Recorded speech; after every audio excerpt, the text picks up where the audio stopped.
नमस्कार, राधे राधे, जय श्री कृष्णा। कैसे हैं आप सभी? मैं जितेंद्र सोनी स्वागत करता हूं आपका खान ग्लोबल स्टडीज के इस डिजिटल प्लेटफॉर्म। आशा है आप सभी लोग अच्छे होंगे, मस्त होंगे और अपनी तैयारी में व्यस्त होंगे। कैसे हैं आप? कैसी आपकी तैयारी चल रही है? कमेंट के माध्यम से आप हमें बता सकते हैं। साथ के साथ आपको बताना है वही अपना पुराना वाला सवाल कि क्या हमने अपने दिन के टारगेट लिखे हैं कि नहीं लिखे। किसी भी दिन की शुरुआत से पहले हमें क्या करना होता है? उस दिन के लक्ष्य लिखने होते हैं, उस दिन के टारगेट लिखने होते हैं। अब इस बात को सुनने की आदत डालो, ठीक है ना? अब इस बात को सुनने की आदत डालनी है कि सर टारगेट तो लिखने ही लिखने हैं। टारगेट जैसे कि आज हम जो भी पढ़ेंगे वो कहीं ना कहीं लिखा हुआ होना चाहिए। एक पॉकेट डायरी ले लो, 5-10 रुपए की आएगी, नहीं भी है कोई दिक्कत नहीं है। एक व्हाइट पेज ले लो, उसके 4-5 हिस्से कर लो, 4-5 टुकड़े कर लो और वहां पर क्या लिखना है हमें? वहां पर हमें लिखना है उस दिन के टारगेट कि अगर आज हम हिंदी पढ़ने वाले हैं तो हिंदी में हम क्या पढ़ेंगे, क्या नहीं पढ़ेंगे, हमें पहले से पता होना चाहिए। हिंदी पढ़ेंगे तो हिंदी में क्या पढ़ेंगे। सर आज अगर हम हिस्ट्री पढ़ेंगे तो हिस्ट्री में हम क्या पढ़ेंगे। आज अगर हम पॉलिटी पढ़ेंगे तो पॉलिटी में हम क्या पढ़ेंगे। ज्योग्राफी अगर हम पढ़ेंगे तो वहां पर क्या पढ़ेंगे। करंट अफेयर अगर हम पढ़ने वाले हैं तो किस मंथ का करंट अफेयर। कम से कम 8-9 घंटे के टारगेट आपके होने चाहिए। जरूरी थोड़ी है कि दिन में केवल हिंदी ही पढ़ेंगे, सर पूरा दिन हिंदी पढ़ते हुए व्यतीत कर देंगे, ऐसा तो नहीं करना है। बाकी के सब्जेक्ट भी पढ़ने हैं, सब कुछ पढ़ना है हमें। और जो कुछ भी पढ़ लिया है उसका रिवीजन कब करना है? उसका रिवीजन सर इस टाइम करना है। इस टाइम करना है, इस टाइम। जैसे अगर हमने हिंदी पढ़ी है, आज कोई टॉपिक पढ़ा है, उसका रिवीजन कल करेंगे क्या? अच्छा मेरी एक सवाल का जवाब दो कि अगर आज आप कोई टॉपिक पढ़ते हो, जैसे आपने आज वर्णमाला पढ़ी और वर्णमाला को क्या कल भूल जाओगे? अगर आज वर्णमाला पढ़ी है हमने तो क्या कल इसे भूल पाना संभव है? नहीं सर, कल तो नहीं भूल सकते, कंप्लीट नहीं भूल सकते। हो सकता है थोड़ी बहुत बातें कल भूल जाएंगे। अरे भाई जब थोड़ी बहुत बातें भूल जाओगे आप तो कल उसको रिवीजन क्यों करना? थोड़ी सी बातों के लिए उसका रिवीजन आप करोगे, बिल्कुल गलत। यानी सर दिमाग धीरे धीरे धीरे धीरे धीरे चीजों को भूलता है। और विद्यार्थी जीवन की गलती क्या है कि आज अगर कोई टॉपिक पढ़ाए कल ही उसको लेकर बैठ गए या परसों उसको लेकर बैठ गए। नहीं करना होता आज कल और परसों में रिवीजन। उसका जो रिवीजन हमें करना है वो कब करना है? उसका रिवीजन साइंटिफिक स्टडी से पता चला है कि 5वें-6वें दिन दिमाग लगभग 70% चीजों को भूल चुका होता है जिसमें उसका इंटरेस्ट नहीं है, जिसमें उसकी रुचि नहीं है। और उनमें से 70% चीजें उसके दिमाग से गुल हो जाती है 5वें-6वें दिन। इसी बात का फायदा उठाओ, उसका रिवीजन करो 7वें दिन और उसका रिवीजन करो 14वें दिन। 14वें दिन के साथ समय मिल जाए तो 21वें दिन, लेकिन 21वें दिन कंपलसरी नहीं है कि हाय रे आए अब 21वें दिन भी रिवीजन करो, कोई जरूरी नहीं है। समय मिल जाए तो, लेकिन 2 रिवीजन कंपलसरी है। मैं गारंटी के साथ कहता हूं कि अगर आप इस तरीके को फॉलो करते हैं तो किसी आम विद्यार्थी से 70 गुना ज्यादा परसेंट आपके चांसेस बढ़ जाते हैं सेलेक्ट होने के। और 70% चांस बढ़ना ये कोई छोटा मोटा नंबर नहीं होता। मैं इतना इसलिए बोल रहा हूं कि ये बहुत बड़ा नंबर है, बहुत बड़ा नंबर। यानी अगर कोई एक आम विद्यार्थी दिन के 8-9 घंटे पढ़ रहा है और उसने 100 दिन तक तैयारी करी, आपने भी सर 100 दिन, आपने 30 दिन तक तैयारी करी, लेकिन आपकी और उसकी तैयारी में एक अंतर था कि आपने लिखकर तैयारी करी कि आज के दिन मुझे ये पढ़ना है। पता है इस वाले विद्यार्थी के मन में क्या आएगा? इस वाले विद्यार्थी के मन में आएगा कि अगर इसको आज हिस्ट्री पढ़नी है तो इसने हिस्ट्री उठाई और हिस्ट्री उठाकर सर ये पढ़ने लगा हिस्ट्री, और हिस्ट्री पढ़ रहा है 5-10 मिनट इसका मन लगा, इसने फिर इसका मन उछट गया, फिर इसने हिस्ट्री बंद कर दी, फिर कोई और सब्जेक्ट लिया। इस तरीके से 8 से 9 घंटे ये पढ़ा है। और आपने क्या लक्ष्य लिखा कि आज अगर मैं हिस्ट्री पढ़ूंगा तो आज मुगल मुझे पढ़ने हैं। क्या पढ़ने हैं? आज मुगल मुझे पढ़ने हैं। आप जब तक उस हिस्ट्री वाली बुक को नहीं छोड़ोगे जब तक आपके मुगल कंप्लीट नहीं होते। आपको पढ़ने हैं मुगल, आपका लक्ष्य है मुगल कि आज मुझे मुगल पढ़ने हैं, ठीक है ना? इसकी 100 दिन की तैयारी और इसकी 30 दिन की तैयारी में बराबर मानता हूं, बिल्कुल बराबर, ठीक है? तो टारगेट लिखकर तैयारी करनी है किसी भी परीक्षा की, ठीक है ना? जरूरी नहीं है कि हम किसी भी परीक्षा की तैयारी कर रहे हैं वहां पर टारगेट नहीं लिख रहे, टारगेट लिखने हैं, कंपलसरी है। चलिए जी, अब हम बात करते हैं सर हमारे सिलेबस की, अब हम बात करते हैं हमारे अहम मुद्दे की। सभी को उससे पहले मेरी तरफ से राधे राधे है। आज का जो टॉपिक होगा, आज का टॉपिक होगा सर वर्णमाला। आज का टॉपिक क्या होगा? आज का टॉपिक होगा वर्णमाला। वर्णमाला पर आप और हम आराम से चर्चा करेंगे कि सर वर्णमाला है क्या। वर्णमाला जो शब्द है ना, ये 2 प्रकार के शब्दों से मिलकर बना है। अभी लिखना कुछ नहीं है, लिखाऊंगा मैं आपको, ठीक है ना? लिखाऊंगा मैं आपको, बस अभी कुछ समय के लिए जो जो बातें अच्छी लगे उनको भले ही कोने में लिखते रहना, लेकिन अभी केवल सुनना, ठीक है? ये सर 2 प्रकार के शब्दों से मिलकर बना है। एक शब्द है यहाँ पर वर्ण, और वर्ण के साथ क्या जोड़ा गया है? माला। ये वही वाली माला है जो कंप्यूटर जी ने 14 फरवरी वाले दिन किसी को पहनाई थी, किसी के गले में पहनाई थी। ये वही माला है, ठीक है ना? हाँ, यानी 14 फरवरी वाले दिन हमारे कंप्यूटर जी का विवाह हुआ है, और विवाह के दौरान एक दूसरे को जो माला पहनाते हैं ना, जो माला से स्वागत करते हैं कि चलिए जी अब आगामी जो जीवन होगा वो बड़ा ही रोचक होगा, ठीक है ना, वो माला है जी ये, ठीक है, वही माला है। चलिए जी। सर जी डबल क्लास चलेगी? अरे बस तुम आनंद लो, ठीक है ना। वो जो क्लासेस है वो पीसीएस के लिए है, किसके लिए? पीसीएस के लिए और यूपीएससी के लिए, ठीक है। अभी की ये जो क्लासेस है ये बिल्कुल फाउंडेशन वाली है, बिल्कुल शुरू से हो रही है, परेशान मत होइएगा।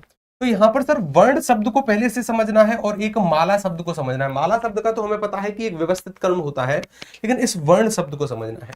इस वर्ण को समझने के लिए आपको बताना है कि निम्नलिखित में से कौन सा वर्ण है, निम्नलिखित में से कौन सा वर्ण है, चयन करो कि क्या ये वाला वर्ण है या फिर ये वाला वर्ण है। कौन सा वर्ण हो सकता है, कौन सा वर्ण हो सकता है, निम्नलिखित में से कौन सा वर्ण हो सकता है, कौन सा वर्ण होगा? ऑप्शन ए वर्ण होगा। हाँ भाई देखो आप लोगों के उत्तर आ गए सर, ऑप्शन ए होगा। किसी ने कहा है सर ऑप्शन बी भी वर्ण होगा। देखिए याद रखिएगा, वर्ण के बारे में पहले हमें कुछ बातें समझनी है कि सर वर्ण का ना तो उच्चारण हो सकता है और ना ही वर्ण का खंडन हो सकता है। ना तो वर्ण का उच्चारण होगा और ना ही वर्ण का खंडन होगा। क्या हम इसका उच्चारण कर सकते हैं कि इसका उच्चारण कर सकते हैं? इसको बोलकर देखो तो इसको बोलने पर आपको प्रतीत होगा कि आपने का के साथ आ को भी बोला अंत में। बोलो जरा, क क तो महसूस करो अंत में आपने आ बोला। क्या बोला? अंत में आ बोला। क महसूस करना है कि अंत में आ बोल रहे हैं कि नहीं। सर इसका तो मैंने खंडन कर दिया, इसका तो खंडन कर दिया। और मैंने पहली कंडीशन क्या पढ़ी थी वर्ण की? सर ना तो इसका खंडन होगा ना ही इसका उच्चारण। इसको तो सर मैं बोल भी पा रहा हूं, इसको तो मैं आ की सहायता से बोल भी पा रहा हूं कि क मैंने बोल भी दिया। तो सर ये हमारा वर्ण नहीं हो सकता, ये वर्ण नहीं हो सकता। वर्ण जो होगा सर वो ये होगा, यानी वर्ण जो होगी ना भाषा की सबसे छोटी इकाई मानी जाती है। क्या माने? भाषा की सबसे छोटी इकाई। अब देखिए वर्ण कैसे बने, क्यों बने वर्ण? आज से लगभग 1000 2000 साल पहले की बात करते हैं, यानी जब से इंसान बने हैं तब की बात करते हैं, ठीक है ना। यानी इंसानों का जो जन्म है वो बहुत पहले हुआ है, उसी समय की बात करते हैं। मानकर चलिए हम और हमारे कंप्यूटर जी उसी समय के व्यक्ति हैं, हम और हमारे कंप्यूटर जी उसी समय के व्यक्ति हैं, और हमारे कंप्यूटर जी को अभी अभी प्यास लगी है। ना तो समाज में कोई भाषा है, ना ही कोई बोली है, और न कुछ भी नहीं है समाज में। तो अगर उन्हें प्यास लगी है तो वो मुझसे पानी कैसे मांग सकते हैं? वो मुझसे पानी कैसे मांगेंगे? सर इशारों के माध्यम से कि सर, वैसे जब जब तक भाषा नहीं है तो बोल ही नहीं सकते, ठीक है ना। वो कुछ इस प्रकार के संकेत देंगे कि ऐसे कहेंगे कि सर पानी चाहिए, उनका भाव यही होगा। यानी संकेत के माध्यम से वो मुझसे कुछ मांग सकते हैं और मैं भी उन्हें पानी पिला सकता हूं, ठीक है ना। भाषा नहीं है तो कुछ बोल ही नहीं पा रहे, केवल इशारों के माध्यम से बातचीत हो रही है। फिर एक दिन इनके दिमाग में एक बात आई कि भाई जो समाज में रहकर मैंने ज्ञान अर्जित किया है, समाज में रहकर जितना भी ज्ञान मैंने प्राप्त किया है कि भाई कौन सा फल खाना ठीक है हमारे लिए, कौन सा फल खाना ठीक नहीं है, किस जंगल में जाना सेफ है, किस जंगल में जाना सेफ नहीं है, किस जानवर का शिकार कर सकते हैं, किस जानवर से बचकर हमें भागना है, ये जो समाज में रहकर ज्ञान मैंने अर्जित किया है, जो मेरी आने वाली पीढ़ी आएगी उस तक ये ज्ञान कैसे पहुंचेगा? यानी उन्हें तो फिर से ये सब चीजें सीखनी पड़ेंगी। मेरे जाने के साथ जो ज्ञान है मेरा वो यहीं पर समाप्त हो जाएगा। उस समय क्या हुआ कि इन्होंने गुफाओं की जो दीवार हुआ करती थी ना, वहां पर कुछ संकेत बनाना शुरू किया। जैसे कई बार हमें देखने को मिलता है कि गुफाओं की दीवार पर किसी जानवर के चित्र मिलते हैं। कभी सर हाथी का चित्र है, कभी हाथ के पंजे का चित्र है, कभी बगुले का चित्र है, कभी मगरमच्छ का चित्र है। इस तरीके के चित्र गुफाओं की दीवारों पर देखने को मिलते हैं, और उन चित्रों का एक अपने आप में अर्थ हुआ करता था कि इसका अर्थ ये होगा, इसका अर्थ ये होगा। वो दुनिया के सबसे पहले वर्ण कहलाए। क्या कहलाए? दुनिया के सबसे पहले वर्ण। कि दुनिया के सबसे पहले वर्ण कौन से हैं? सर जो गुफाओं पर आकृति देखने को मिलती है ना, वो दुनिया के सबसे पहले वर्ण है। यानी जिनके माध्यम से हम समझ पा रहे हैं कि इसका अर्थ ये होगा, इसका अर्थ ये होगा, इसका अर्थ ये होगा। फिर बाद में क्या होता है कि चीजें और रिफाइन होती हैं और प्रोसेस में होती हैं और धीरे धीरे और नई चीजें आती हैं। तो आज फिर बहुत सारी लिपियां बनी, लिपियों के साथ साथ भाषाएं बनी। तो फिर ये चीजें, ये क्रम बढ़ता ही चला गया, ये क्रम बढ़ता ही चला गया। लेकिन सबसे पहले वर्ण कौन से है? सबसे पहले वर्ण है सर हमारी यही, सबसे पहले वर्ण यही है। उसके साथ अगर हम बात करेंगे तो सर इसका नाम क्या होगा? इसका नाम क्या? वर्ण के बारे में तो हमें पता चला कि इसकी उत्पत्ति कैसे हुई होगी, लेकिन इसकी उत्पत्ति, सर इसका नाम होता है अक्षर, इसे क्या कहते हैं, अक्षर। और अक्षर शब्द का जो शाब्दिक अर्थ होता है वो क्या होता है सर, यहाँ पर एक है आ और आ के साथ जोड़ा गया है क्षर। क्षर का अर्थ होता है सर नाश होना या फिर समाप्त होना। आ का अर्थ होता है नहीं, यानी जिसका कभी नाश ना हो, जिसका कभी क्षरण ना हो, उसे कहते हैं अक्षर। लेकिन यहाँ तो सर हमने इसका नाश कर दिया यानी इसको तोड़ दिया, इसका क्षरण कर दिया। ऐसा कैसे हो गया? ऐसा हमने इसलिए किया क्योंकि ये अपने आप में स्वतंत्र रूप में रहता है। इसको तोड़ने पर इसका कोई अस्तित्व नहीं है, ये अपने स्वतंत्र रूप में नहीं रह सकता। इसको प्रयोग करने के लिए, इसको बोलने के लिए स्वर की आवश्यकता ही पड़ेगी। इसलिए बोलते हैं कि अक्षर मतलब जिसका खंडन ना हो। लेकिन वैसे खंडन हम कर सकते हैं समझने के लिए, खंडन कर सकते हैं। भाषा की जो सबसे छोटी इकाई होती है वो क्या होती है? वर्ड, जो सबसे पहले बने। इसी को कुछ लोग बोल देते हैं ध्वनि। इसी को क्या बोलते हैं? ध्वनि। सर सबसे पहले कुछ ध्वनियां बनी, कुछ वर्ण बने। अंतर क्या है? छोटा सा अंतर है कि सर अगर भाषा की सबसे पहली लिखित इकाई पूछी जाए तो हमारे कंप्यूटर जी ने सबसे पहले गुफाओं की दीवारों पर कुछ चित्रकारी करी, कुछ लिखा। तो सर ये भाषा की सबसे छोटी लिखित इकाई है, भाषा की सबसे छोटी लिखित इकाई है। इसके बारे में बात करें तो सर ये भाषा की सबसे छोटी मौखिक इकाई है, जिसको हम बोलकर बता सकते हैं। ये भाषा की सबसे छोटी मौखिक इकाई है जिसको हम बोलकर बता सकते हैं। गुरु जी पीडीएफ कहाँ मिलेगा? अरे छोड़ो पीडीएफ का टंटर, ठीक है ना। पीडीएफ सब कुछ आ जाएगी, टाइम टू टाइम आ जाएगी, परेशान नहीं होना है। अभी क्लास पर फोकस करना है, ठीक है, क्लास पर फोकस करना है। तो सर हमें वर्ण पता चल गया, हमें ध्वनि पता चल गई। अब सर हमें इसके बारे में लिखना है कि वर्ण होता क्या है। अगर हम किसी पीसीएस की परीक्षा में बैठे हैं या फिर किसी ऐसी परीक्षा की तैयारी कर रहे हैं या फिर खुद के ही हम नोट्स बना रहे हैं, तो हम वर्ण के बारे में लिखेंगे क्या? तो फटाफट से लिखो कि वर्ण होता क्या है। देखिए, किसी भी भाषा की सबसे छोटी ध्वनि वर्ण कहलाती है, अर्थात ऐसी ध्वनियां जिनका अंतिम विभाजन कर दिया गया हो, आगे विभाजन किया जाना संभव नहीं है, वह ध्वनि वर्ण कहलाती है। नोट करो फटाफट से, जिसके नीचे हलंत लगा है ना, ये ध्वनि है। और इसके साथ साथ एक और शब्द का प्रयोग करना है, आदि। किसका प्रयोग करना है? आदि। और आदि के साथ एक पूर्ण विराम चिन्ह। फटाफट से नोट करो, जिसको भी नोट्स बनाने हैं वो लिखेंगे इसको कि किसी भी भाषा की सबसे छोटी जो ध्वनि होती है ना, वो वर्ण कहलाती है। क्या कहलाती है? वर्ण। अर्थात ऐसी ध्वनि जिसका अंतिम विभाजन कर दिया गया है एवं आगे विभाजन किया जाना संभव नहीं है, तो वह ध्वनि वर्ण कहलाती है। जैसे हमने कुछ एग्जाम्पल प्रयोग किए, कंप्लीट हुआ। थोड़ी सी स्पीड तेज रखनी है इस क्लास में, ठीक है ना। स्पीड थोड़ी सी तेज रखिएगा, फटाफट से नोट करिएगा। यानी ये सब चीज हम समझ चुके हैं। तो जी हम लिखे हैं ना, बहुत अच्छी बात है। नोट हुआ? पूरी पीडीएफ में होगा ना? पीडीएफ में भी होगा। जिसको अभी लिखना है वो अभी लिख सकता है, जिसको बाद में प्रयोग करना है बाद में पीडीएफ से देखकर लिखना है। आपके लिए दोनों ही विकल्प अवेलेबल है, ठीक है ना, दोनों ही विकल्प अवेलेबल है। ठीक है जी, चलिए आगे चलते। अब सर कहानी आती है सर, वर्ण समझ लिया, ध्वनि हमने समझ ली। अब सर ये भी वर्ण है, स्वर भी क्या है? स्वर भी एक प्रकार के वर्ण ही है। एक से अधिक वर्णों को जब मिलाया जाता है तो किसका निर्माण होता है? अक्षर का। जब मैं एक से अधिक वर्णों का योग करूंगा तो क्या बनेगा? एक अक्षर बनेगा। यानी सर एक से अधिक वर्णों के योग से क्या बनता है? एक अक्षर। क्या बनता है? एक अक्षर। और अक्षर के बारे में हमें क्या करना है कि सर इसका हम उच्चारण कर सकते हैं। क्या कर सकते हैं?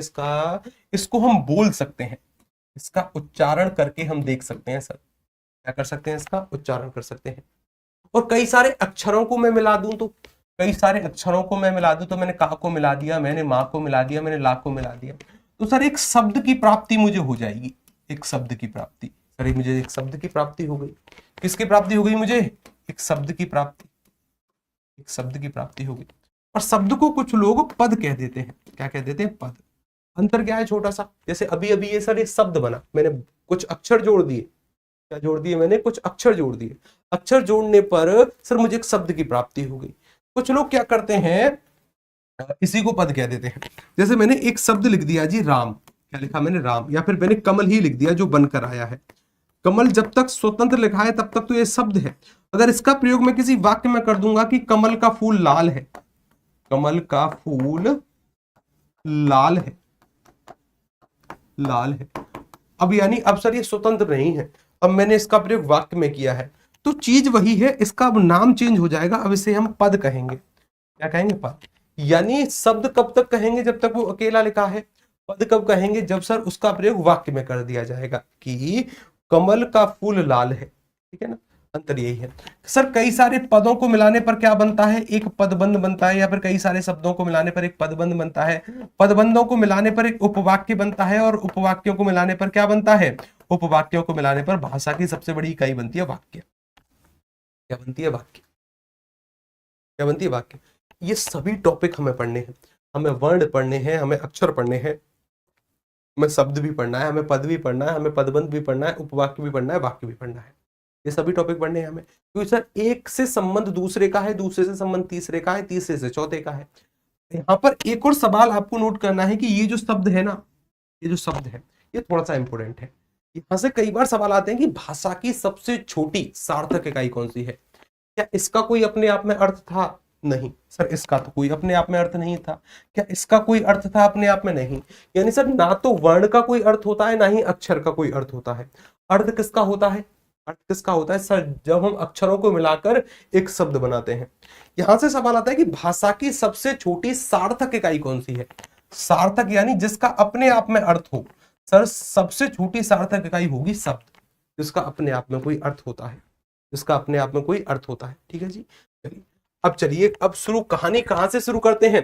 अब कहानी शुरू करते हैं अक्षर की। अक्षर के बारे में हमें पता है कि अक्षर क्या होगा, थोड़ी बहुत बेसिक जानकारी हमें पता चल गई कि सर जब किसी वर्ण अथवा वर्णों के समूह का उच्चारण जीव के एक झटके से हम कर देंगे, यानी सर इसका उच्चारण कर सकते हैं हम, इसका उच्चारण कर सकते हैं हम।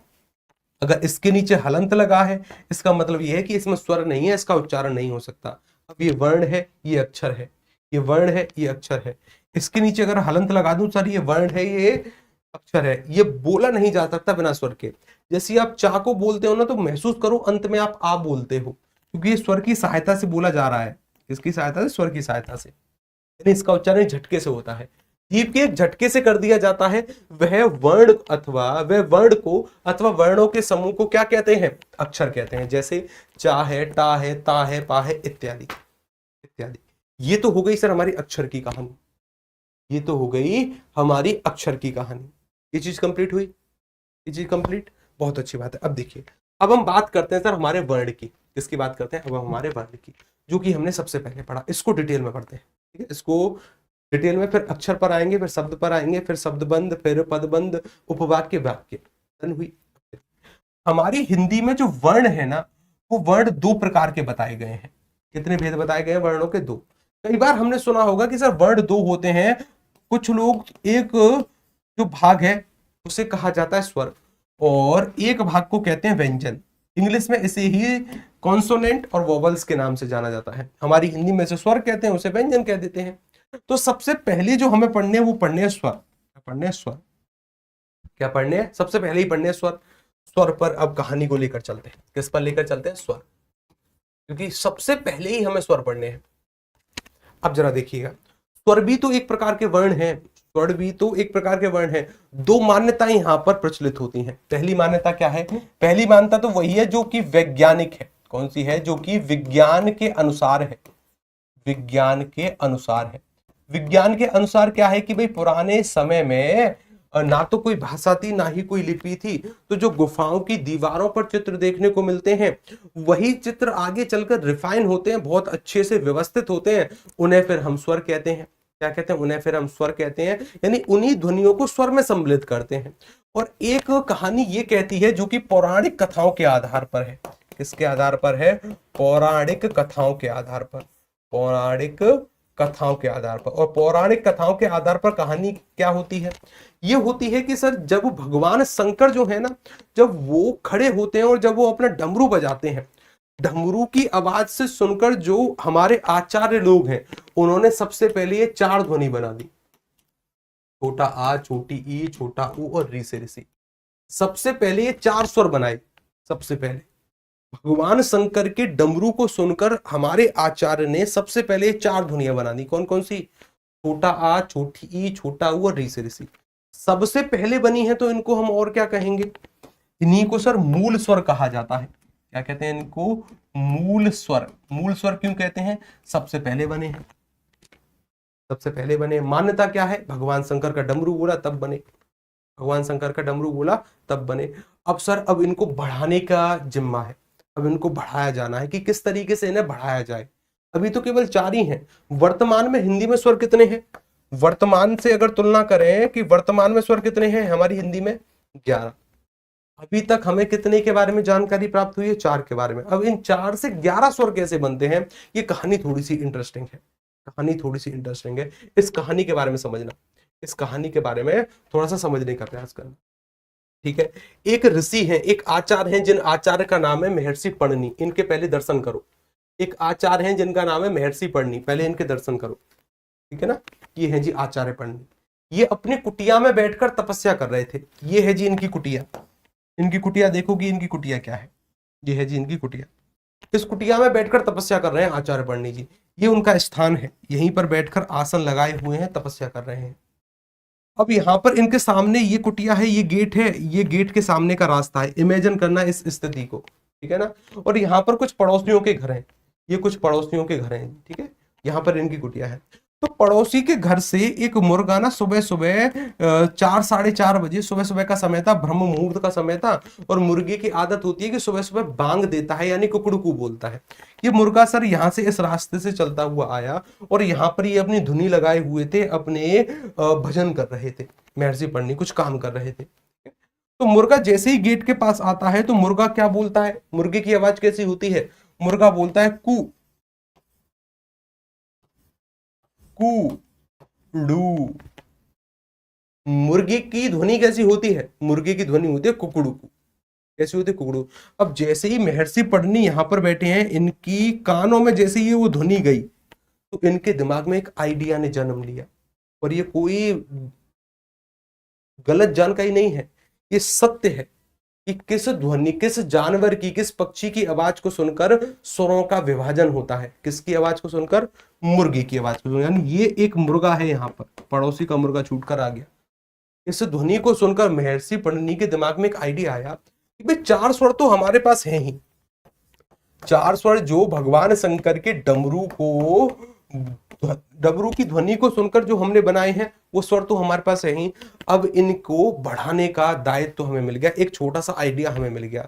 जैसे मुर्गा बोलता है ना कू कू डू, इसी आधार पर उन्होंने क्या किया, सबसे पहले छोटे ऊ को पकड़ा।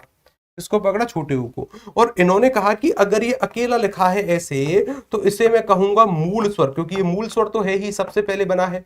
मूल के साथ साथ मैं इसको कहूंगा ह्रस्व स्वर। क्या कहूंगा, ह्रस्व स्वर। इंपोर्टेंट जानकारी है।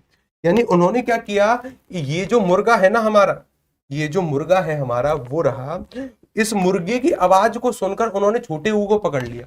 इसको पकड़ लिया, छोटे ऊ को, और छोटे ऊ को उन्होंने कहा कि मैं इसको ह्रस्व स्वर कहूंगा। क्या कहूंगा, ह्रस्व स्वर। पहले से इसका नाम क्या था सर, पहले से इसका नाम था मूल स्वर। क्या नाम था, मूल स्वर। और उन्होंने एक और कॉन्सेप्ट दिया कि अगर मैं 2 छोटे ऊ को जोड़ दूं, इसको जोड़ दूं, 2 छोटे ऊ को जोड़ दूं तो सर एक बड़ा ऊ प्राप्त होगा हमें। क्या प्राप्त होगा, बड़ा ऊ। और इसका उन्होंने नाम दिया कि मैं इसको नाम दे रहा हूं आज से दीर्घ स्वर। ये क्या होगा, ये होगा दीर्घ स्वर। चलिए भाई, एक कैटेगरी आ गई। लेकिन सर ये वाली कैटेगरी तो संपन्न हो गई कि भाई उन्होंने 2 को जोड़ा तो बड़ा वाला ऊ आ गया, कू, ये तो पहला वाला है। ये सर 2 को जोड़ा तो ये आ गया। उन्होंने कहा कि अब हम 3 और 3 से ज्यादा भी जोड़ सकते हैं। उन्होंने कहा कि अगर मैं 3 छोटे ऊ को जोड़ूं या फिर 3 से ज्यादा छोटे ऊ जोड़ूं तो सर एक और बड़ा ऊ बनेगा जिसके ऊपर 3 का आंकड़ा होगा। और इसका नामकरण करूंगा मैं प्लुप्त स्वर। इसका नामकरण क्या करूंगा, प्लुप्त स्वर इसे कहा गया। क्या कहा गया इसको, प्लुप्त स्वर। गुरुजी, गुरु प्राकृतिक स्वर क्या होता है, गुरुजी बता दीजिए, इधर भी देख लिया करें। आकांक्षा जी कह रही है गुरु प्राकृतिक स्वर क्या होता है।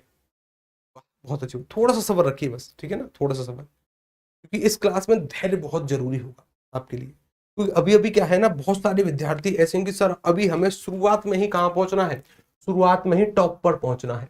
यानी हमें ये सीढ़ियां नहीं चढ़नी है, हमें क्या करना है, हमें एकदम टॉप बिंदु पर पहुंचना है। थोड़ा सा सब्र रखिए, ठीक है ना, धैर्य रखना थोड़ा सा आवश्यक है। अब जरा देखिए, यानी सर इसका विभाजन हमने किया और महर्षि पंडित ने कहा कि इसको प्लुप्त स्वर। जब इनसे पूछा गया कि इस प्लुप्त स्वर का प्रयोग कहां होगा, तो वो बोले जब किसी शब्द को लंबा खींचकर बोले जाना होगा तब इसका प्रयोग हम करेंगे। और इसी आधार पर सर अगर छोटे यू को बांटा है तो हम बाकी स्वर को बांट सकते हैं। यानी जब दो छोटे आ को जोड़ा जाएगा तो क्या बनेगा, जब दो छोटे आ को जोड़ा जाएगा तो सर एक बड़े आ का निर्माण हो रहा है। तब जब दो छोटी ई को जोड़ा जा रहा है तो एक बड़ी ई का निर्माण हो रहा है।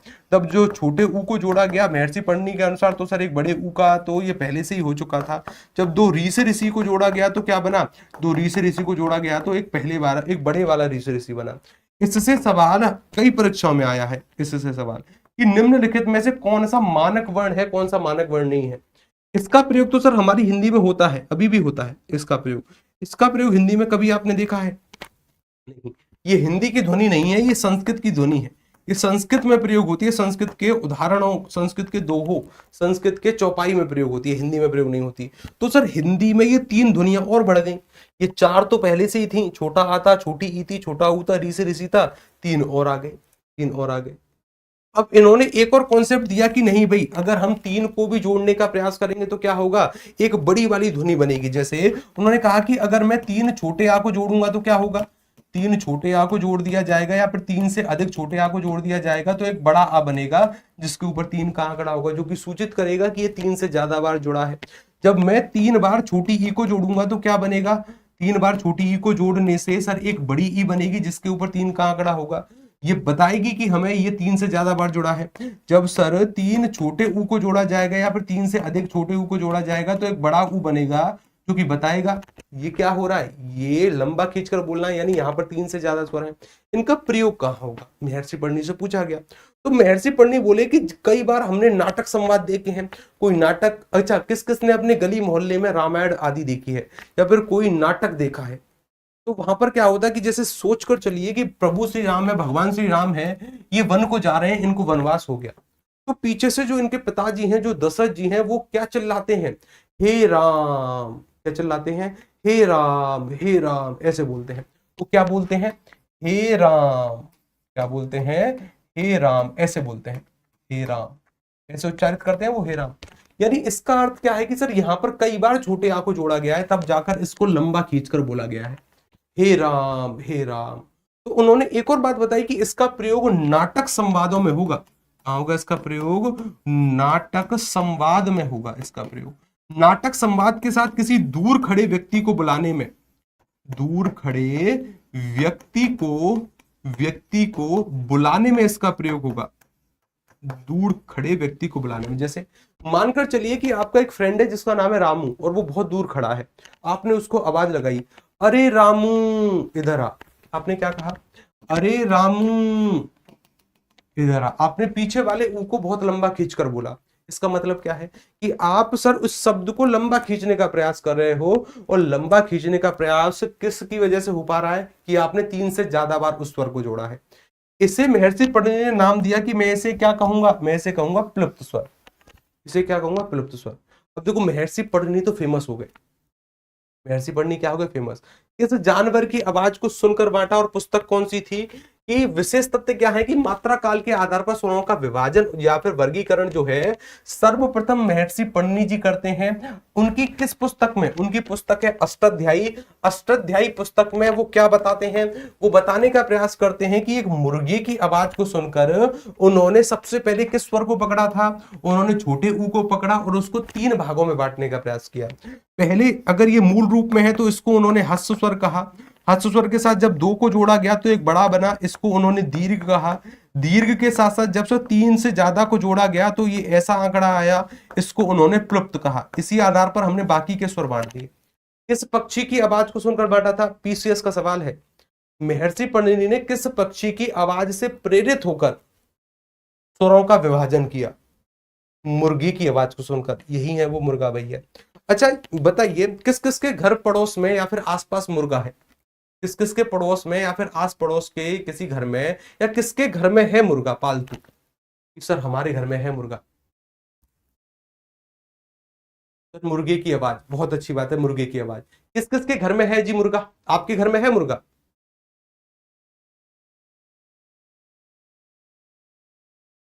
नहीं है, संध्या जी के घर में नहीं है, और किसके घर में नहीं है? गुरुजी मेरे बगल में है मुर्गे का बच्चा। गुरुजी प्लीज सर टाइमिंग चेंज कर दिए। देखो टाइमिंग को लेकर ना बहुत सारे सवाल आ रहे हैं कि सर टाइमिंग चेंज करिए, टाइमिंग चेंज करिए। कोशिश करते हैं, ठीक है ना, कोशिश करते हैं। 4 बजे, चलिए कोशिश करते हैं, ठीक है ना, परेशान मत होइए। हम बात करते हैं टीम से, कोई अगर समाधान इस पर होता है पूरी 5 बजे का। अब देखो 4 की जगह 5 पर आ गए, ऐसे कैसे हो सकता है, ऐसे कैसे हो सकता है, ठीक है ना। पूरी हमारे घर में है मुर्गा। अगर मुर्गा आपको ज्यादा परेशान करे ना तो आप जानते हैं कि क्या करना है, ठीक है ना, बस नमक मिर्च का इंतजाम करना है कहीं से, फिर तो कोई परेशान नहीं करेगा। मुर्गे की आदत क्या होती है पता है? सुबह सुबह वो बांग देता है। बांग मतलब कुकड़ू कू की आवाज वो प्रयोग करता है ताकि आप सभी लोग जग जाए। पुराने समय में लोग इसको अलार्म की तरह प्रयोग किया करते थे कि जैसी सुबह होगी तो मुर्गा कुकड़ू कू बोल जाएगा, ठीक है ना। अच्छी बात है। अब जरा देखिएगा, अब देखिए हमने क्या किया कि सबसे पहले सर हमारे पास कितने स्वर आ गए। सबसे पहले सर भगवान शंकर के डमरू को सुनकर हमने 4 स्वर बना दिए। कितने स्वर बना दिए? 4 स्वर। उसके बाद सर हमने समान समान को जोड़ा तो क्या किया सर, एक बड़ा आ गया, एक बड़ी ई आ गई, एक बड़ा ऊ आ गया।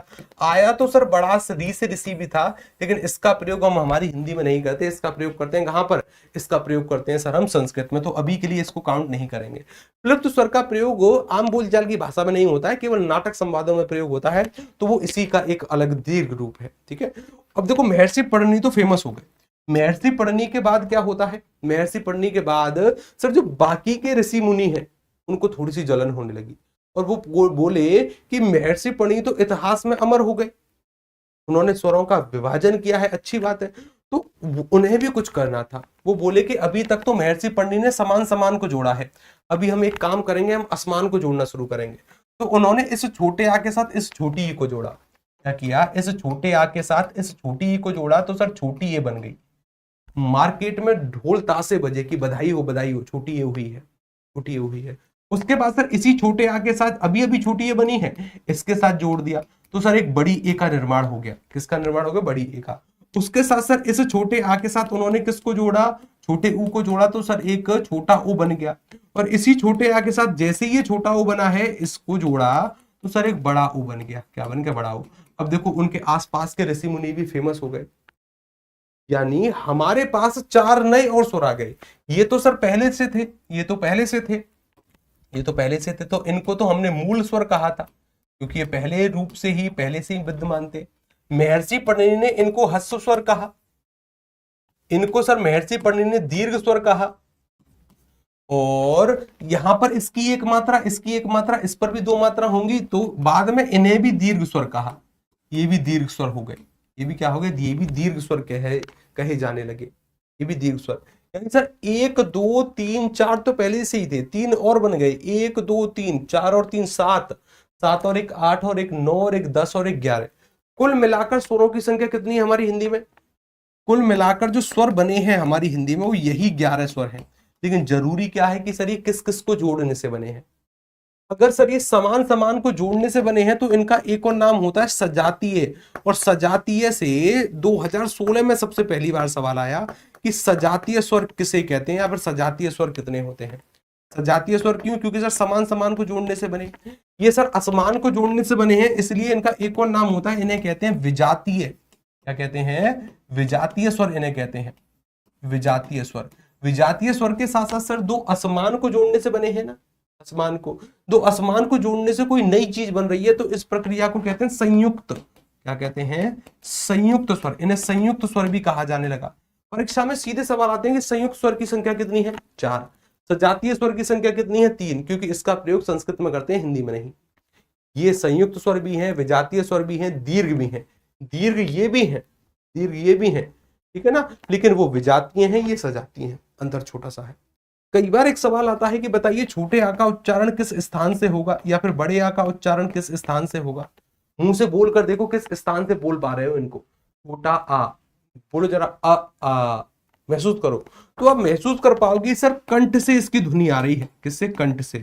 छोटी ई और बड़ी ई को बोल कर देखो जरा, कहां से बोल पाओगे इन दोनों को? ई। तो सर तालु से इसकी ध्वनि उच्चारित होती है। कहां से उच्चारित होती है? तालु से। मैंने कहा छोटे ऊ और बड़े ऊ का उच्चारण करके देखो कि कहां से बोल पा रहे हो इसको, तो आप कहोगे कि सर इसको हम मूर्धा से यानी ओष्ठ से उच्चारित कर रहे हैं। कहां से उच्चारित कर रहे हैं इसको? इसको उच्चारित कर रहे हैं सर हम ओष्ठ से, ओष्ठ से, होठों से। उसके बाद सर बच गया री से ऋषि। री से ऋषि का उच्चारण कहां से होता है? मूर्धा से होता है, मूर्धा से। किस किस को पता है कि मूर्धा किसे कहते हैं? किस किस को पता है मूर्धा किसे कहते हैं? मूर्धा यानी जहां से आप टा ठा डाडा बोलते हो ना, जरा बोल कर देखो, ट ठ ड ढ ण, उच्चारित करके देखो। तो जिस स्थान से टा ठा डा उच्चारित होते हैं उसी स्थान को कहते हैं मूर्धा। टा ठा डा बोल कर देखो, जिव्या जिस स्थान को छू रही है वो मूर्धा है। बोलो जरा, टा ठ। तो जिव्या ने जिस स्थान को छुआ है ना, उसे मूर्धा कहते हैं। जिव्या का जो आगे वाला हिस्सा है, ये बिल्कुल आगे वाला हिस्सा है, ये ऊपर ऊपर वाले एक दांतों के जो ऊपर वाला हिस्सा है उसे छूता है, ट ठ ड ढ ण, और एकदम से नीचे गिरता है। री से ऋषि का भी उच्चारण इसी तरीके से होता है।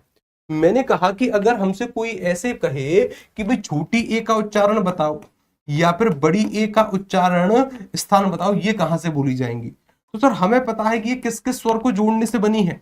ये बनी है सर छोटे आ के साथ छोटी ई को जोड़ने से छोटी ए बनी है। और छोटा आ किस भाग से बोला जाएगा?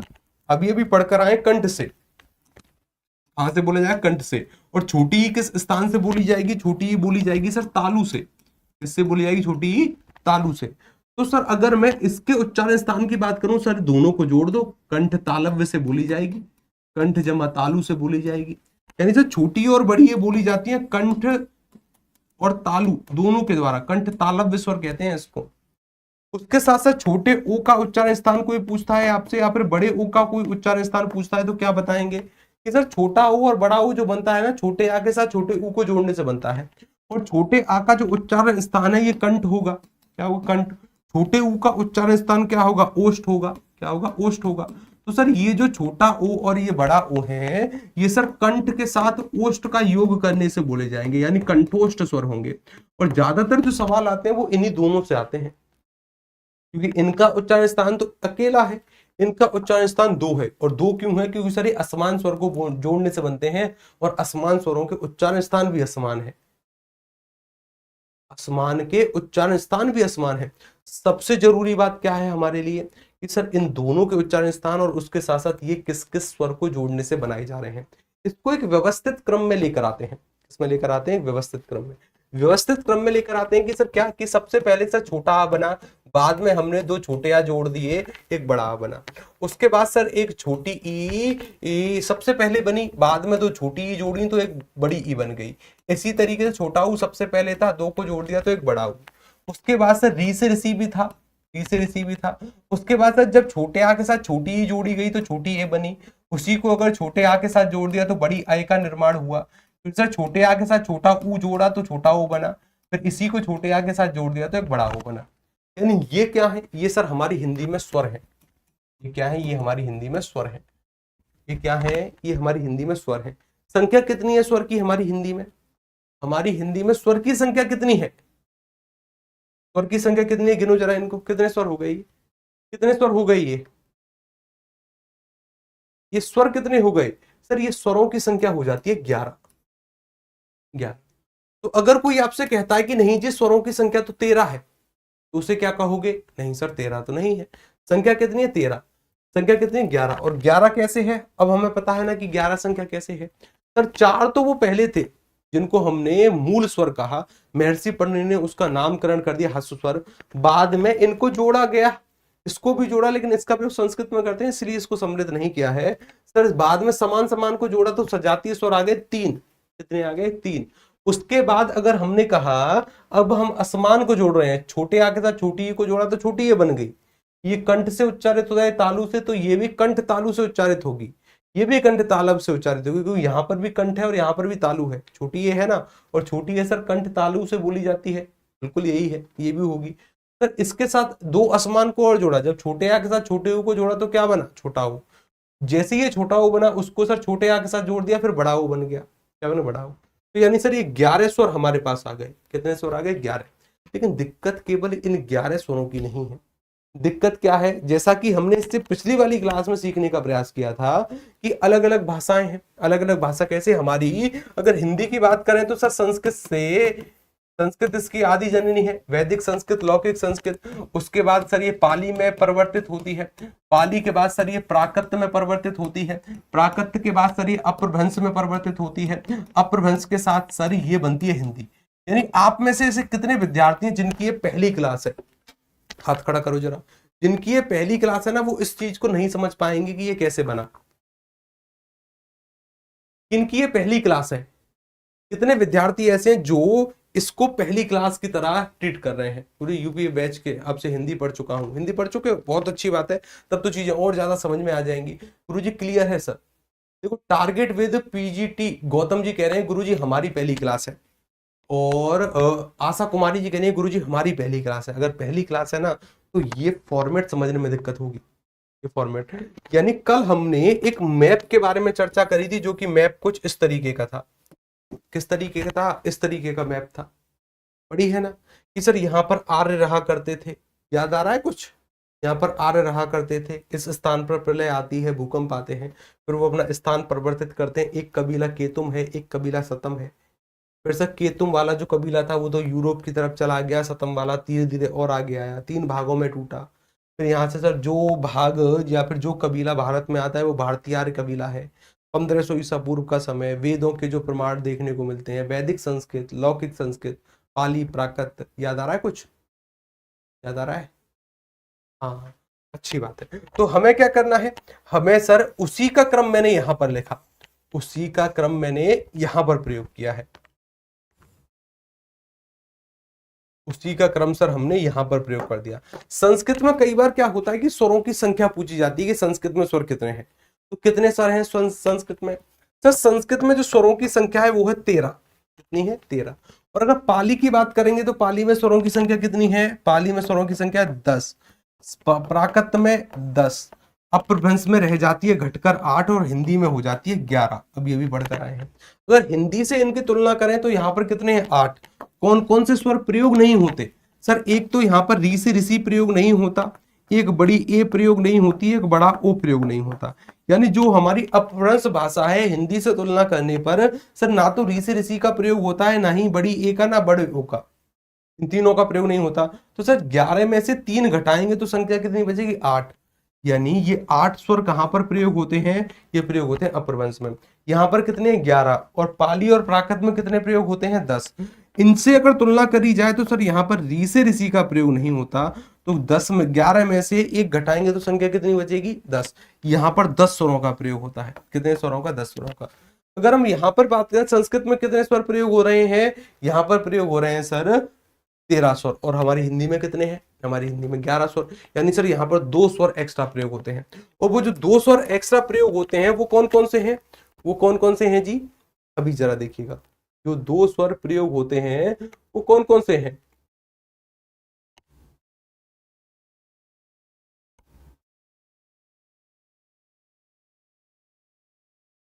यानी यहां पर वो सम्मिलित नहीं है, कोई दिक्कत नहीं। देखो, एक जो स्वर एक्स्ट्रा प्रयोग होता है उसका नाम देखो, 11 स्वर स्वरवर्ण हो गए, यहाँ पर 2 प्रमुख हो गए, उसके साथ साथ लिखा तो था, चलिए कोई दिक्कत नहीं। अगर यहाँ पर नहीं है तो कल वो सम्मिलित हो जाएगा।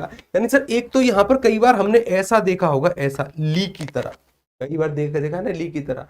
और ली के साथ साथ संस्कृत में इसका प्रयोग थोड़ी ना होता है, यानी हमारी हिंदी में इसका प्रयोग नहीं होता। ये 2 यहाँ पर बढ़ जाते हैं, ये 2 यहाँ पर बढ़ जाते हैं, तो संख्या कितनी हो जाती है?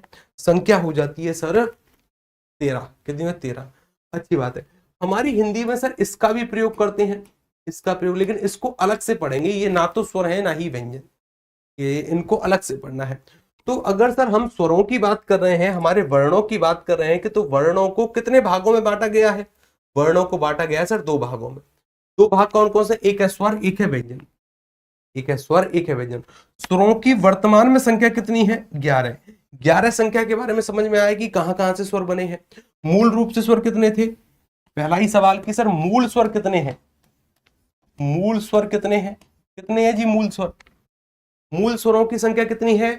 सर सबसे पहले 4 मूल स्वर बने भगवान शंकर की डमरू की आवाज को सुनकर, ये वाले। कौन से स्वर बने? छोटा आ है, छोटी ई है, छोटा ऊ है और री से ऋषि है, 4 मूल स्वर। उसके बाद सजातीय स्वर कितने बने? जब समान समान को जोड़ा गया तो सर सजातीय स्वर का जो कॉन्सेप्ट आया, सजातीय स्वर कितने बन गए? 3। सर दो छोटे आ को जोड़ा तो एक बड़ा आ बना, दो छोटी ई को एक बड़ी ई, सर दो छोटे यू को बड़ा ऊ, दो री से ऋषि को भी जोड़ा, लेकिन उसका प्रयोग हिंदी में नहीं करते। उसके बाद सर विजातीय स्वर कितने बने? विजातीय, विजातीय यानी जो असमान को जोड़ने से बने हैं। छोटे आ के साथ छोटी ई जोड़ी गई तो छोटी ए बनी, इसी छोटे आ के साथ इसी छोटी ए को जोड़ दिया तो बड़ी ए बनी, इस छोटे आ के साथ छोटे ओ को जोड़ा तो सर छोटा ओ बना, और इसी छोटे ओ को इसी छोटे आ के साथ जोड़ दिया तो बड़ा ओ बना। ये कितने बने जी? ये बने 4, और ये कितने बने? 3। ये कितने में? 3। इन दोनों पर दो दो मात्रा का समय लगता है, इसलिए इनको क्या कहते हैं? इसलिए इनको कहा जाता है दीर्घ स्वर। इसलिए इनको क्या कहते हैं? दीर्घ स्वर का नाम दिया गया। कुछ सवालों के उत्तर बताओगे अगर मैं पूछूं आपसे? कुछ सवालों के उत्तर बताओगे यहीं से? हाँ, देखिए परीक्षा में किस तरीके के सवाल बनते हैं। एक सवाल सर अक्षर और वर्ण के क्रम का भी बन सकता है कि बताइए निम्नलिखित में से कौन सा अक्षर है कौन सा वर्ण है। पहले इस वाले सवाल का उत्तर बताना, फिर हम आगे चलते हैं। निम्नलिखित में से अक्षर ध्वनि नहीं है, पहला सवाल। इस तरीके के सवाल हमारी परीक्षा में बनते हैं कि निम्नलिखित में से कौन सा अक्षर नहीं है। सबसे पहला सवाल यही पहचान। गुरुजी मेरी भी पहली क्लास है। देखिए क्लास में रेगुलरिटी बने होना बहुत आवश्यक है, क्योंकि अभी जो हमने संस्कृत, पाली, प्राकृत, अपभ्रंश लिखा है ना, ये समझ में नहीं आएगा अगर आपकी पहली क्लास है तो। इससे पहले एक और क्लास हुई है, पहले उसे देखना, उसके बाद ये क्लास देखना, अगर ठीक से समझना है तो। यहाँ पर अगर हम बात करने की कोशिश करें निम्नलिखित में से अक्षर ध्वनि नहीं है, तो अक्षर के बारे में याद करो कि अक्षर के बारे में क्या। पूरे अक्षर का उच्चारण हो सकता है क्या? बिल्कुल हो सकता है सर, अक्षर का उच्चारण। इसके खंडन हो सकते हैं। देखो खंडन अक्षर है नहीं होते हैं, लेकिन फिर भी हम मूल रूप से कर सकते हैं समझने के लिए। अक्षर कौन सा नहीं है? अक्षर कौन सा नहीं है सर? जिसका उच्चारण नहीं होगा वही अक्षर नहीं होगा। यानी सर इसका उच्चारण कर सकते हैं, ये अक्षर है। इसको बोल सकते हैं, इसको बोल सकते हैं। बोल किसको नहीं सकते बिना स्वर की सहायता से? इसको नहीं बोल सकते, इसके नीचे हलंत लगा है। सर ये हमारा अक्षर नहीं है। इसे हमने क्या कहा था? इसे कहा था वर्ण। ये वर्ण है, ना तो इसको बोल सकते हैं और ना ही इसका उच्चारण, ना ही इसका खंडन कर सकते हैं। इसको अब तोड़ भी नहीं सकते ज्यादा। लेकिन अगर इसमें अगर हम स्वर मिला दें, इसमें अगर हम स्वर मिला दें तो क्या हो जाएगा सर? ये बनेगा पूरा माँ। इसको बोल सकते हैं। जरा माँ बोल कर देखो, माँ माँ। महसूस करो अंत में आप आ बोल रहे हो, ठीक है ना? महसूस करो अंत में आप बोल रहे हो। उसके साथ अगर एक और सवाल मैं आपसे पूछूं कि मुझे बताइए निम्नलिखित में से कौन सा अक्षर स्वर नहीं है? कौन सा अक्षर स्वर नहीं है? उत्तर बताने का प्रयास करिए कि सर ये है, ये है, ये है, ये है, कि कौन सा अक्षर स्वर नहीं है? कौन सा नहीं होगा?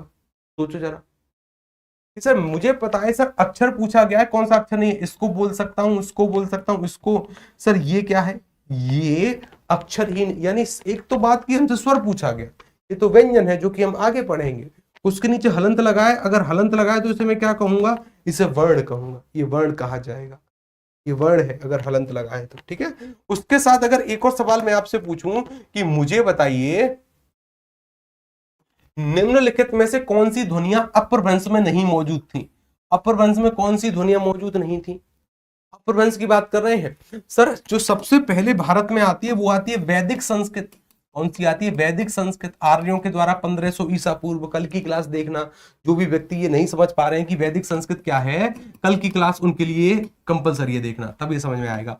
उसके बाद सर लौकिक संस्कृत में ये परिवर्तित होती है, लौकिक संस्कृत। और लौकिक संस्कृत के बाद जो परिवर्तन होता है भगवान बुद्ध की भाषा पाली में होता है। पाली के बाद सर प्राकृत में होता है, और प्राकृत के बाद किस में होता है? अपभ्रंश में होता है। किसमें होता है? अपभ्रंश में। अपभ्रंश के बाद सर हिंदी में इसका रूपांतरण होता है, हिंदी में परिवर्तन होता है। याद रखिएगा, अभी अभी बताकर आए हैं हिंदी में कितने स्वर प्रयोग होते हैं। हिंदी में स्वरों की संख्या 11। अपभ्रंश में कितने स्वर प्रयोग होते थे? 8। लेकिन जरूरी यह है कि कौन से स्वर प्रयोग नहीं होते थे। तो तुलना करें तो सर ना तो री से ऋषि इसमें प्रयोग होता था, ना ही बड़ी ए का प्रयोग होता था, ना ही बड़े ओ का इसमें प्रयोग हुआ करता था। इनका प्रयोग नहीं हुआ करता था, यानी इनका प्रयोग नहीं होता था। 11 में से 3 घटाओगे संख्या 8 बचेगी। पाली और प्राकृत से तुलना करें, यहाँ पर 10 स्वरों का प्रयोग होता था। किस स्वर का प्रयोग नहीं होता था? री से ऋषि का प्रयोग नहीं होता। लौकिक और वैदिक संस्कृत में 13 स्वरों का प्रयोग होता था। तो सवाल क्या पूछा गया है कि सर इस अपभ्रंश में कौन कौन से स्वर प्रयोग नहीं होते? सर यहाँ पर बड़े आ का भी प्रयोग होता है, बड़े यानी छोटे आ का, और बड़े आ का भी। यहाँ पर सर इसका भी प्रयोग होता है, इसका प्रयोग नहीं होता था सर। विकल्प क्रमांक डी। इंपोर्टेंट सवाल है, ठीक है ना? इंपोर्टेंट। एक और सवाल मैं अगर आपसे ये भी पूछूं कि मुझे बताइए निम्नलिखित में से कौन सी ध्वनियां पाली में प्रयुक्त नहीं होती थी? पाली भाषा में कौन सी ध्वनि प्रयुक्त नहीं होती थी? पाली यानी जिसमें भगवान बुद्ध के उपदेश लिखे गए हैं। कल वाली क्लास को देखना, कल वाली क्लास को। बुद्ध के उपदेश यानी एक है सारे सुत्त पिटक, विनय पिटक, अविधम्ब पिटक। बुद्ध साहित्य के जितने भी ग्रंथ हो सकते हैं वो सभी इसी में है। कौन सी ध्वनियां प्रयोग नहीं होती थी? सर हम जानते हैं अब तो ऋषि ऋषि प्रयोग नहीं होता था, पाली में भी और प्राकृत में भी। यानी अगर इससे तुलना करें कि सर हमारी हिंदी में कितने 11 हैं, पाली और प्राकृत में ऋषि ऋषि का प्रयोग नहीं होता था, इसके अलावा सभी स्वर प्रयोग होते थे। चाहे पाली पूछ लो चाहे प्राकृत पूछ लो, सर इसका प्रयोग नहीं होता था। इसका तो कहीं भी प्रयोग नहीं होता, संस्कृत में होता है, संस्कृत के अलावा सीधा हिंदी में प्रयोग होता है।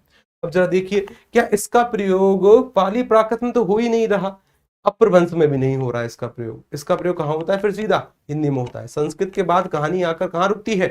सीधी हिंदी पर कहानी आकर रुकती है। सर जी ये सब नोट्स में लिखा है क्या? सर बताएं, इधर भी ध्यान दीजिए। खुशी रानी जी कह रहे हैं गुरुजी ये सब नोट्स में लिखा है क्या?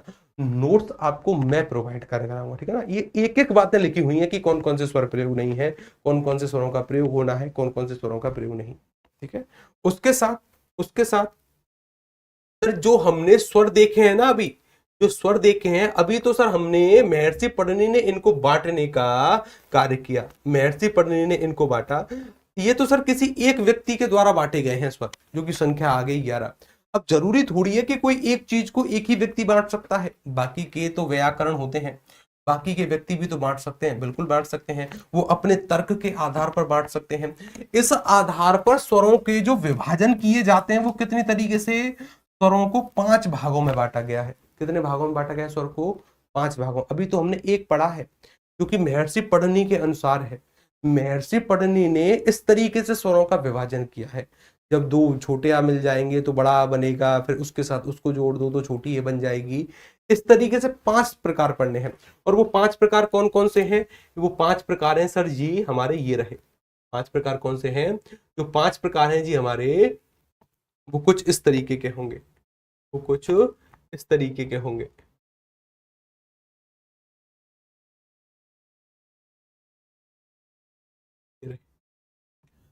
यानी स्वरों का जो वर्गीकरण है ये कितने आधारों पर किया जाता है? 5। यानी एक तो मात्रा काल के आधार पर, और मात्रा काल के आधार पर ही महर्षि पढ़नी ने किया है कि किसको बोलने में ज्यादा समय लगेगा। जहां पर 2 छोटे आ को जोड़ दिया जाएगा तो क्या बनेगा। कल हम पढ़ेंगे सर उच्चारण के आधार पर स्वर कितने प्रकार के हैं। फिर पढ़ेंगे कि जीव के प्रयोग के आधार पर स्वर कितने प्रकार के हैं। उसके बाद सर किस किस स्वर को बोलने में आकृति मुख की कैसी बनती है, किसको बोलने में छोटी आकृति होती है, किसको बोलने में बड़ी आकृति होती है। फिर सर होठ की गोलाई के आधार पर पढ़ेंगे कि कौन से स्वर को बोलने में होठ बिल्कुल गोल यानी वृत्त के समान हो जाते हैं, वृत्ताकार कौन से और अवृत्ताकार कौन से हैं, किसको बोलने में गोल के समान नहीं होते। अच्छा एक सुझाव मैं आपसे चाहता हूं, एक सुझाव, एक सवाल का जरा मुझे उत्तर बताना कि जो भी हमारे नोट्स होंगे, जो भी हमारे नोट्स होंगे उसको मैं बोलकर लिखाऊं आपको, आप किस तरीके से कंफर्टेबल हो, या आप बोलकर उसे लिखोगे या फिर मैं आज की तरह लिखकर लेकर आऊं ताकि आप उसे तुरंत नोट कर लें। इस तरीके से नोट्स लिखो, क्योंकि नोट्स बनाना कंपलसरी है, क्योंकि अंत में क्या काम आएगा, अंत में केवल आपके नोट्स काम आएंगे और कुछ नहीं। इस क्लास का जब समापन होगा ना, जब तक रिवीजन नहीं करोगे, और रिवीजन किससे होगा? नोट्स से। बार बार क्लास थोड़ी ना देखने बैठोगे, जो लिखा है उसको पढ़ने का प्रयास करोगे। नोट्स आप किस तरीके से बनाना ठीक करोगे? अगर आप जैसे मैं लिख कर लेकर आऊं, आप वहां से तुरंत नोट करने, लेकिन पीछे नोट करने की कोई व्यवस्था नहीं होगी। तुरंत नोट करना है साथ की साथ कि सर हाँ हमें अभी नोट करना है, आवश्यक है नोट्स, वो मेहनत होगी आपकी। या फिर मैं बोल दूं आप तुरंत उसको नोट कर लें, या फिर मैं बोल दूं आप तुरंत उसको नोट कर लें, क्योंकि नोट करना आवश्यक है, लिखना आवश्यक है। हालांकि उसके बाद हमारे भी नोट्स आएंगे आपके पास, लेकिन जो आपकी मेहनत होगी उसकी बात ही अलग होगी, उससे तुलना नहीं है। और लिखना ही तो सीखना है, लिखने में जितनी गलती होती है वही तो सीखनी है। बोलकर सर जी, चलिए दोनों को मिक्स रूप में लेकर चलते हैं। जो जो चीज आवश्यक होंगी उसको लिखकर हम कार्य करेंगे, जो जो चीज आवश्यक नहीं होंगी उसको मैं बोल दिया करूंगा कि इसको फटाफट से नोट करिए, ठीक है ना। दोनों को मिक्सित रूप में लेकर चलते हैं, संयुक्त रूप से लेकर चलते हैं, बोलकर भी करेंगे और लिखकर भी करेंगे, दोनों को लेकर चलते हैं, ठीक है ना। जहां पर जरूरत होगी कि अब आपको लिखना है तो वो आपको लिखा हुआ मिलेगा, और जहां पर मुझे ऐसी आवश्यकता पड़ेगी कि अब आपको बोलकर नोट कराना है वो बोलकर नोट होगा। कल हम क्या करेंगे कि कल सर हम जो महर्षि पढ़नी के द्वारा कुछ सूत्र दिए गए हैं अष्टाध्यायी नामक पुस्तक में, यानी वो जो उन्होंने बांटा है उसके बारे में कुछ नोट्स हमें क्रिएट करने हैं, वो कल हम कंप्लीट करेंगे। तब तक के लिए नमस्कार, कल ये क्लास होगी और फिर हम मिलते हैं आपसे कल की क्लास में। राधे राधे, नमस्कार, जय श्री कृष्ण।